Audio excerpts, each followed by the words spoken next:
ತಾಯಿ ಇದ್ದರೆ ಮನೆ ಮಾತ್ರವಲ್ಲ ಬದುಕು ಬೆಳಕು ಕಾಣುತ್ತದೆ ಎಂಬುದಕ್ಕೆ ಒಂದು ಸಣ್ಣ ನೀತಿಕತೆ ಇದು. ಸಣ್ಣ ಹಳ್ಳಿಯೊಂದರಲ್ಲಿ ಸುಜಾತ ಎಂಬ ತಾಯಿ ತನ್ನ ಏಕೈಕ ಮಗ ಆದರ್ಶನನ್ನು ಸಾಕಿ ಬೆಳೆಸುತ್ತಾ ಜೀವನ ನಡೆಸುತ್ತಾಳೆ. ಗಂಡನನ್ನು ಕಳೆದುಕೊಂಡ ನಂತರ ಆಕೆಯ ಜೀವನದ ಆಧಾರ. ಬೆಳಗಿನ ಜಾವವೇ ಎದ್ದು ಹೊಲಕ್ಕೆ ಹೋಗಿ ಕೆಲಸ ಮುಗಿಸಿಕೊಂಡು ಬರುವುದು, ಮನೆಗೆ ಬಂದು ಆದರ್ಶನಿಗೆ ಊಟ ಮಾಡಿಸುವುದು, ಅವನ ಪಾಠಗಳನ್ನು ನೋಡಿಕೊಳ್ಳುವುದು, ಇವೆಲ್ಲವೂ ಆಕೆ ಯಾವುದೇ ದೂರು ಇಲ್ಲದೆ ಮಾಡುತ್ತಿದ್ದಳು. ಆದರ್ಶ ಚಿಕ್ಕವನಾದರೂ ತಾಯಿಯ ಕಷ್ಟವನ್ನು ಅರಿತುಕೊಂಡಿದ್ದ. ಆದರೆ ಸುಜಾತ ಎಂದಿಗೂ ನಾನು ಬಡವಳಲ್ಲ, ನನ್ನ ಮಗನೇ ನನ್ನ ಆಸ್ತಿ ಎಂದು ತಿಳಿದಿದ್ದಳು. ಅವಳು ಶಿಕ್ಷಣವೇ ಬದುಕು ಕಲಿಸುವ ಶಕ್ತಿ ಎಂದು ನಂಬಿದ್ದಳು.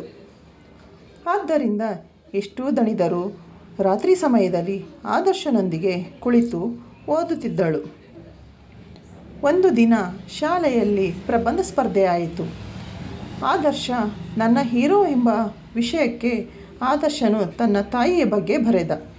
ತಾಯಿಯ ಪರಿಶ್ರಮ, ಪ್ರೀತಿ, ತಾಳ್ಮೆ ಎಲ್ಲವನ್ನು ಹೃದಯದಿಂದ ಬರೆದಿದ್ದ. ಅವನ ಪ್ರಬಂಧಕ್ಕೆ ಎಲ್ಲರೂ ಮೆಚ್ಚಿ ಮೊದಲ ಸ್ಥಾನ ಬಂದಿತು. ವೇದಿಕೆಯಲ್ಲಿ ಬಹುಮಾನ ಪಡೆಯುತ್ತಿದ್ದಾಗ ಅವನು ನೇರವಾಗಿ ಓಡಿಹೋಗಿ ತಾಯಿಯ ಕೈ ಹಿಡಿದ.